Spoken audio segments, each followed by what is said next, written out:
this is an iHeart podcast. Guaranteed human. With no fees or minimums on checking accounts, it's no wonder that Capital One Bank Guy is so passionate about banking with Capital One. If he were here, he wouldn't just tell you about no fees or minimums. He'd also tell you about how Capital One cafes are open 7 days a week to assist with your banking needs. Yep, even on weekends. It's pretty much all he talks about, in a good way. What's in your wallet? Terms apply. See CapitalOne.com/bankguy. Capital One N.A., member FDIC. Work can be a little weird. Cringy training seminars, coworkers who won't stop talking about their plant, forgetting the mute button at an inopportune moment. We have to deal with a lot on any given workday. Sometimes it can feel hard to thrive and move forward in your career. Well, that's where LinkedIn comes in. LinkedIn helps you get ideas and insights from experts in your field, connect with people professionally, grow your network, and access tools designed to help you find the right fit for your next role. Whether you're just getting started, figuring out your next move, or looking to accelerate your career, LinkedIn is built to support you at every stage, because LinkedIn is the network that works for you. Visit linkedin.com/knowstuff to learn more. Hey, and welcome to The Short Stuff. It's Josh and Chuck here, and our scary October rolls on. It's rolling along with the short stuff on the Bell Witch. That's right, rolling along the Red River of Tennessee, because that's where the Bell Witch is now, Adams, Tennessee, but that's where the Bell Witch story finds its roots, about an hour north of Nashville. And there was a family, the Bells, that moved from North Carolina in 1806 to Tennessee and did pretty well. They were landowners. They were very respected. They had a pretty good life. And about 9-ish years after they moved there, they started to get haunted by a angry ghost witch. Yeah. And before we get too much deeper into it, I want to shout out a historian named Pat Fitzhugh, who runs bellwitch.org and wrote the book, The Bell Witch, the full account, Legends of America, Victoria Klein Peter at the Tennessee State Museum. Okay? Got it. Rocky Top, baby. So the haunting of the Bell family began in 1817 when John Bell, the patriarch of the family, sometimes called Old Jack Bell, because remember this is 1817 in Tennessee. Yeah. He was in his fields. He was a huge planter in the area, and he was in one of his fields at one point, and he noticed a big animal sitting in his field. So he looked at it a little closer, and he found that it was quite disturbing. This large animal had the body of a dog, but the head of a rabbit. Okay. Red flag. John Bell was like, "Did I eat mushrooms this morning?" Right. It's like, "No, I didn't." And he said, "Well, I'm going to shoot at this because I'm a homesteader in Tennessee in 1817. And when he did, the animal either vanished or scurried off to the nearby woods, depending on who's telling the story. But either way, John Bell let it be. Yeah, so that's Dad's first incident. There would also be successive incidents with kids. Dewry, his son, and Betsy, his daughter. Dewry saw and if you're wondering how that's spelled, it's Dewry. I've never seen that name before, but I think I love it. I'm glad that you love it. I think I misspelled it. I think it might be Drury, because I also saw him referred to as Drew before. I like Dewry. I like Dewry more, too. So we're going to rename Drury Bell. Yeah, so Dewry was haunted by a giant bird, supposedly a bird that he had never seen before. It was sitting on a fence post, so of course he shot at it as well. Mm-hmm. But it disappeared into thin air. And then daughter Betsy, maybe the most frightening thing, although the dog rabbit's pretty frightening. Yeah. But also so is a little girl in a green dress hanging from a tree, and I assume that means by a rope and not just by her hands. I could not get any further information about that. Okay. I mean, if it was haunting, it had to be like that girl was hanged there as a child or whatever, right, and came back. Yes. So these appearances seem to portend all of the haunting that followed. Haunting by the ghost of a witch, don't forget. That's the worst kind. Yeah. Because I think the same night after John Bell saw the rabbit dog, or the dog rabbit, I guess, depending on your perspective. Yeah. The family was awakened by beating noises on the outside of the walls of their home, like it was being pounded on. And that was just the first night. These things continued night after night after night. Sometimes they would be pounding really hard, sometimes kind of light. But either way, Bell and his sons, he had several sons, they would get out of bed and try to catch the person who was pounding on their their house. This is basically like 1817 Ding Dong Ditch, I guess. But they never found a trace of anybody. Yeah, and the hauntings, or the sounds continued, rather. The children I know are haunted by the sounds of what they thought was rats chewing on their bedposts at night, which was probably just rats chewing on their bedposts at night. Right. But you got to toss that one in, too. You got to toss that in because it is scary. The hauntings would turn physical. Sometimes the sheets were pulled off of the kids while they slept. Young Betsy was ghost slapped, apparently hard enough to leave welts and bruises. She was ghost pinched. She was ghost hair pulled. And it became pretty clear that Betsy and old Jack, the dad, were the main targets in this family. Yes. And we'll see why in a few. But I think probably what makes the whole thing the most disturbing is that the witch began to talk. It's one thing for poltergeist activity. Poltergeists don't talk, everybody. Ask your parents. The witch started speaking, the witch ghost. And at first it was faint. They were just barely whispers. You couldn't really make out what the ghost was saying. But over time, the voice grew louder, clearer, and would sometimes hold conversations, like entire conversations with the Bell family in their home. So much so that John Jr. was known to debate the witch voice. Sure. I don't know over what. Nuclear energy? Maybe, yeah. and whether it was safe or not. Probably. But he later wrote the conversations down that he had with the Bell Witch, and he published it, I think self-published in 1934. That's right. And if you think maybe just this family had some weird mold in their house that was driving them all to the brinks of sanity, not true because, unfortunately, this is 1817 and they had enslaved people on their land.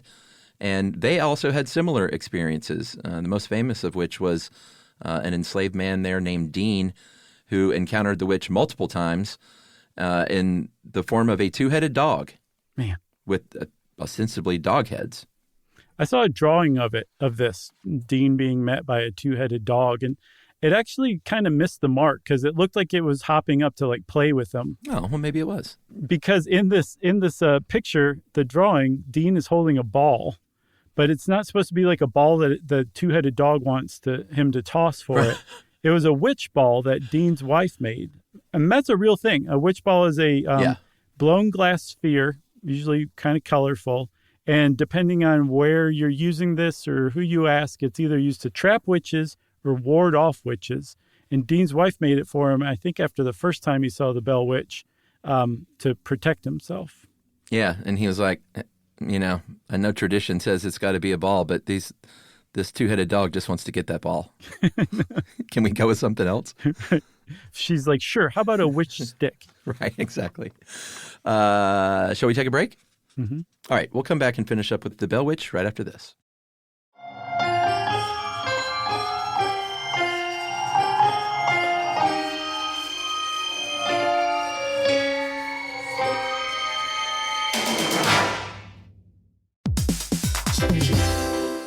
Hey everybody, we're here to talk to you about Wayfair, who believes that spaces should be functional, they should be comfortable, they should be well-designed, and they can be well-designed by you with their help. Your updated space should feel more comfortable, inviting, and practical for everyday use. And we're talking about outdoor seating. We're talking about grills. We're talking about major appliances. If you need storage solutions, Wayfair can help you out. Patio lighting, rugs, decor. It is your one-stop shop for home. Yeah. I mean, it's getting nice out, so it's time to think about living outdoors for the next few months. And Wayfair knows that outdoor furniture, it's heavy, it's intimidating to assemble. So Wayfair has stepped in and said, we're going to handle the hard part so you don't have to. That's right. You can shop Wayfair Verified, your shortcut to the good stuff. And that means their team of product specialists are going to vet everything by hand using a 10-point inspection, testing things like, quality materials, functionality, and features, and even how long it takes to build that piece of furniture. And the overall experience save time, reduce hassle, and improved convenience. Patio season is here, and these deals won't last. So head to wayfair.com right now to get your outdoor space ready for way less. That's WAYFAIR.com. Wayfair, every style, every home. Hey, everybody. When you're at work, you never know when you're going to get interrupted, like when an office fire drill happens right in the middle of your presentation, or maybe construction is going on just outside your window. But with the Dell Pro laptop powered by Intel Core Ultra with vPro, no matter how many interruptions you have, your laptop won't be one of them. Yeah, with a battery that's optimized for the way you work and built-in intelligence that quiets distractions the moment you're trying to focus, your tech won't slow you down, even when you're getting bounced from an office you forgot to reserve. The Dell Pro, built for those who stay in the flow. Find technology built the way you work at Dell.com/Dell-Pro. Built for you.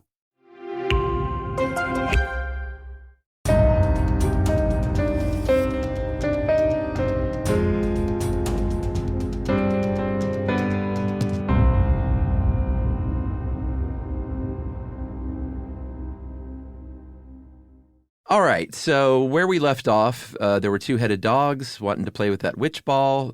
Betsy's getting ghost pinched. Dad is getting haunted. The whole family's getting haunted. And it became pretty clear that Betsy was getting haunted because this Bell Witch did not like the fact that she was engaged to a guy named Joshua Gardner, a local kid. And she tried to keep this wedding on, but eventually would break it off in 1821 and marry an old guy, so old.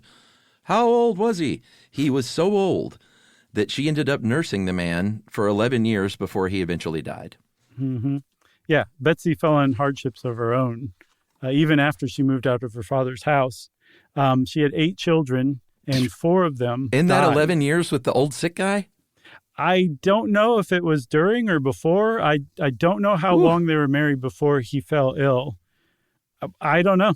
But yes, they had 8 children for sure, but only 4 made it to adulthood, sadly. So Betsy had her own troubles because of the Joshua Gardner thing.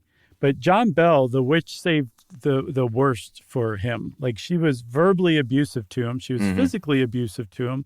Shortly after she appeared, John Bell was afflicted by some unknown illness, and it just kept getting worse and worse over the next few years as the haunting wore on. He would have seizures sometimes, Chuck, and as he came out of the seizures, the Bell Witch would slap him around. Man. She was really mean and ruthless toward John Bell. She hated John Bell. Can you imagine that? That, like, he comes out of a seizure and she's like, hey, what do you think of this? Yeah. Smack, smack, smack. I've been waiting for you to come out of it. Oy, he sadly passed on in December 1820. He believed that the witch had poisoned him, and apparently the witch confirmed this. And the day before he died said, it's useless for you to try and relieve old Jack. I've got him this time. He will never get up from that bed again. I put it there and gave old Jack a big dose of it last night while he was asleep, which fixed him. Nice. There's a nice little preview of our Halloween episode. I hope so. The neighbors found out about this stuff too, right? Yeah, so he swore his family, John Bell swore his family to secrecy. This is just kind of not the thing that you wanted your fellow townsfolk in 1817 Tennessee to know about, but it just became such a big deal that it spread and got out. And so some of the townsfolk tried to catch the witch.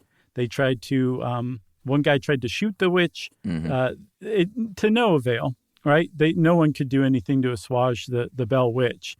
They even came up with their own legends, too. The one that stood out to me the most was that at one point, the Bell Witch recited 2 different sermons verbatim that were being delivered at 2 different churches at that moment, miles away from one another. And I mean, if that's not an 1817 Tennessee folk superstition that you just be like, damn, when somebody told you that, I don't know what is. Yeah, because that's literally impossible in that time to know exactly what was being said in 2 different places at once. There's a lot of holes in that legend for sure. Thankfully, after John died, maybe taken care of by the Bell Witch, the hauntings basically stopped. I don't think we mentioned that at his funeral, the witch even haunted him there, was like singing drinking songs and interrupting the wake and the funeral. But much later in 1849, the Saturday Evening Post would publish a story that people basically said is like the first commercial publication of this story. And it accused Betsy of being behind the whole thing. And she threatened to sue unless they printed an apology and a retraction, which they did. So I guess they did make that up. And Betsy just, she never wanted to talk about it. As she aged, she never spoke of the Bell Witch. Yes. So the Bell Witch, I'm pretty sure even at the time, but certainly shortly afterward, in Tennessee, in the parts of Tennessee, it was attributed to a local woman named Kate Batts. And there's a couple different explanations for why Kate Batts would care about the Bell family so much that she would hound them beyond the grave. The first one takes place entirely in Tennessee, because we didn't say, but not just Tennessee, but also North Carolina and Mississippi put some claim on the Bell Witch, even though it all happened in Tennessee.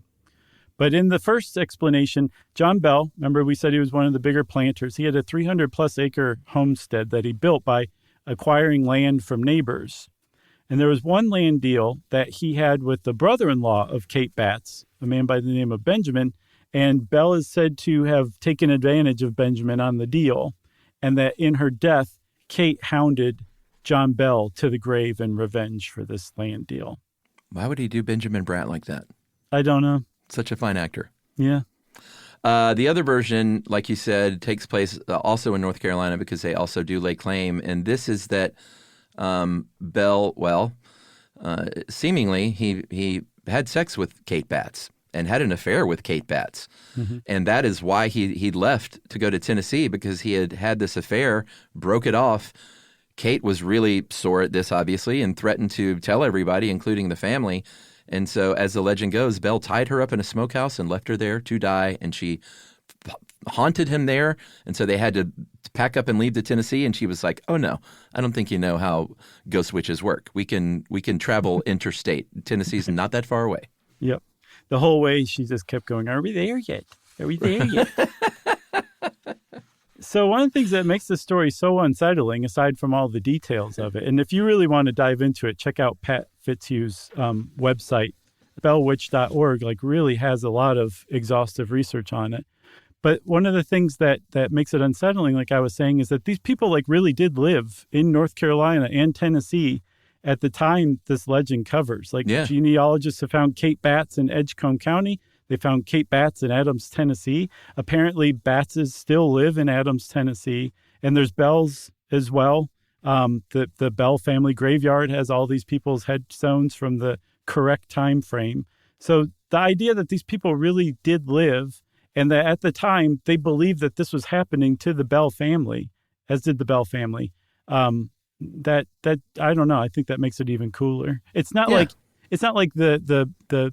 the hitchhiker with the hook hand or something like that. This actually happened. Yeah, I mean, this I think throws it in there with the category of the Amityville house and stuff like that, of these supposed real hauntings that took place. For sure. But you can still go there. It's like a tourist destination. Apparently, the town of 674 people, it's a pretty big boon for their economy. You'd think because so. They have rebuilt, the house is gone, but they rebuilt a replica in its place. It must be so popular. Yeah, you can tour it inside the replica of the house.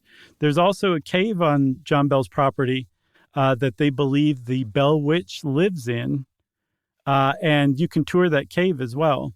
I can't remember how much it was, but it was reasonably priced. It's not going to break you for a family of 4.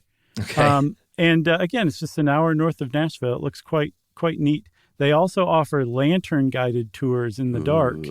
So if you're really feeling scary, maybe do that one. Yeah, and if they don't have some sort of animatronic rabbit dog, they're doing it wrong. That's right. The whole town's saving up for it. Don't you worry. Tell them, Chuck. I think that means Short Stuff is out. Stuff You Should Know is a production of iHeartRadio. For more podcasts from iHeartRadio, visit the iHeartRadio app, Apple Podcasts, or wherever you listen to your favorite shows.